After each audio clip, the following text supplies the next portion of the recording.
Florence Noisville, bonjour. Bonjour. Un grand merci d'avoir accepté l'invitation de la Fringale culturelle. C'est un plaisir de vous rencontrer. Merci à vous. Votre actualité pendant cette rentrée littéraire, c'est un roman, L'illusion délirante d'être aimé, aux éditions Stock. Comment est née l'idée de ce roman ? Alors elle est née, c'est l'histoire de l'emprise d'une femme sur une autre. L'emprise meurtrière même d'une femme sur une autre.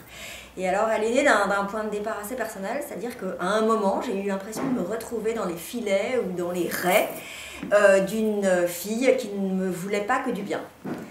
C'est exactement ça l'idée, elle ne voulait pas que du bien. Vous parlez donc à travers ces deux personnages du syndrome de Clérambault. Qu'est-ce que c'est ?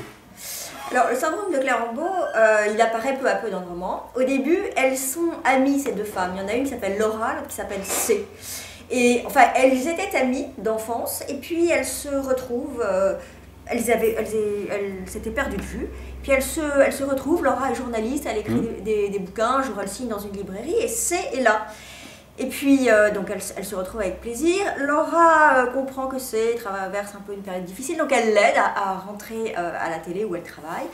Et puis, tout se passe très bien jusqu'au jour où peu à peu, les choses se mettent à filer un mauvais coton, quoi. C'est bizarre, il se passe des choses bizarres. Alors la première scène, par exemple... C'est exactement ça. C'est exactement ça. C s'est habillée en Laura, avec exactement les mêmes vêtements qu'elle a achetés au même endroit. Et elle dit, regarde, je me suis habillée en toi. Et bon, il y a un certain nombre de choses bizarres comme ça qui se passent. Un faux Facebook dont on comprend que c'est C qui l'a créé, au nom de Laura.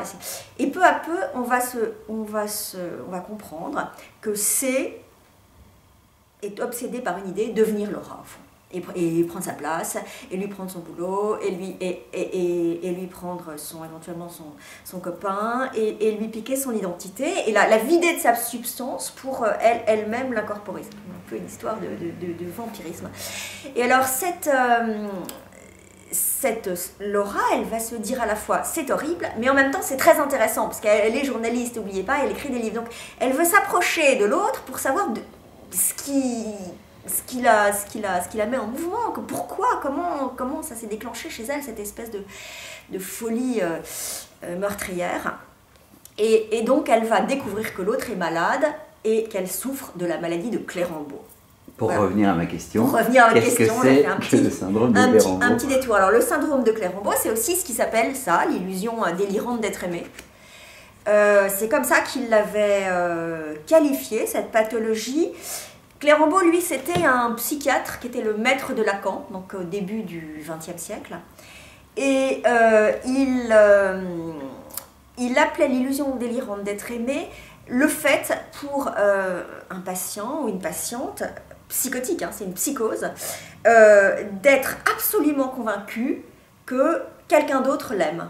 Par exemple, là, si je déclenche un syndrome de Clérambault sur vous, vous l'avez bien. Eh bien oui, vous m'allez bien, parce que je serai absolument convaincue que vous êtes amoureux de moi.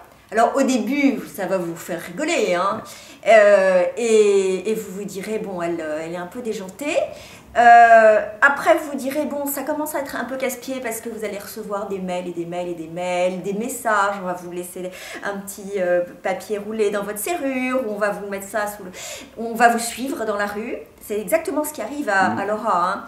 Et un jour ou l'autre, la malade va se dire, bon, ok, soit il m'aime pas, soit il se joue de moi, il se joue de mes sentiments.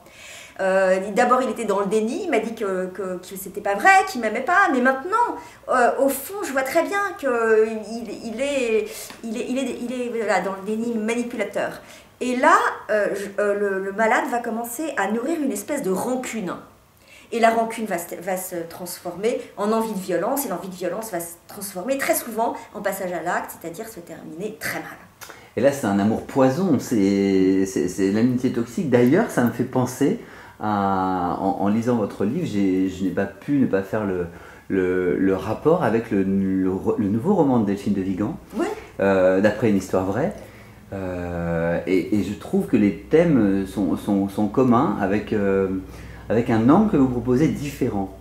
C'est le même thème, c'est l'emprise d'une femme sur une autre. Et d'ailleurs, c'est super rigolo parce que dans l'emprise d'une femme sur une autre, elle veut, c'est contrôler le cerveau de Laura, au fond, c'est ça qu'elle veut. Elle veut lire dans ses pensées, elle veut lire dans ses intentions. Et moi, avec Delphine de Vigan, j'ai une histoire assez rigolote, c'est que j'ai fait un premier roman qui s'appelait La Donation, qui parlait d'une mère bipolaire qui finit par se suicider.